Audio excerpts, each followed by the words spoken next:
দেখতে পাচ্ছেন যে ফ্রিজটা এখন খুলবো। আমার ফ্রিজের ডিপটা কিন্তু বিশাল বড়। এ দেখেন, এগুলো সব চিংড়ি মাছ। এটা সম্ভবত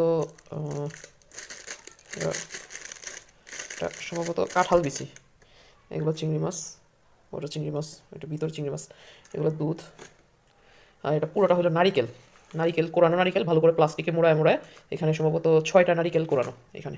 এটাও চিংড়ি মাছ, এটা হচ্ছে খোসা ছাড়ানো চিংড়ি মাছ। এই যেটা খোসা ছাড়ানো চিংড়ি মাছ, মজক সহ, ঘিলু সহ, আর এগুলো খোসা সহ।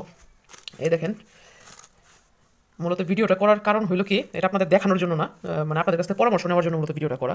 এটা আমার বিশাল বড় ডিপ ফ্রিজের, হ্যাঁ।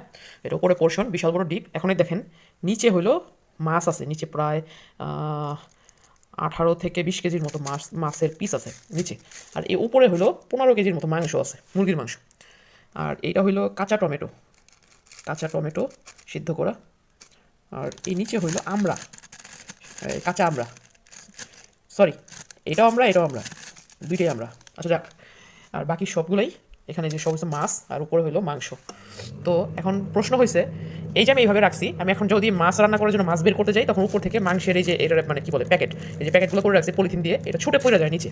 আবার যখন উপর থেকে একটা জিনিস বা মাঝখান থেকে নিতে যাই, তখন উপরটা নিচে পড়ে যায়, নিচেরটা তো পড়েই। তো এই হলো একটা ঝামেলা। তো আপনারা যারা মানে সুন্দর করে ডিপ ফ্রিজে মাছ মাংস রাখেন, তারা আসলে আমাকে একটু সাজেস্ট করবেন বা পরামর্শ দেবেন কীভাবে রাখলে আমি সুন্দর করে বের করতে পারবো, আবার যদি কোনো কিছু প্রয়োজন হয় আবার সুন্দর করে রাখতে পারবো সিরিয়াল ওয়াইজ বা স্তরে স্তরে, যেটা ছিটকে পড়বে না। কারণ আমি এখন এই যে এখানে দুধ রাখছি, দেখেন যে এক্সট্রাভাবে এখানে দুধ রেখে দিছি। এখন আমরা যদি আরও কিছু যদি রাখার হয়, তাহলে আমি এখানে কীভাবে রাখবো? এখানে কিন্তু মানে কোনো কিছু রাখতে গেলে পড়ে যাবে। তো আমি এটাই আসলে চাচ্ছিলাম যে আপনার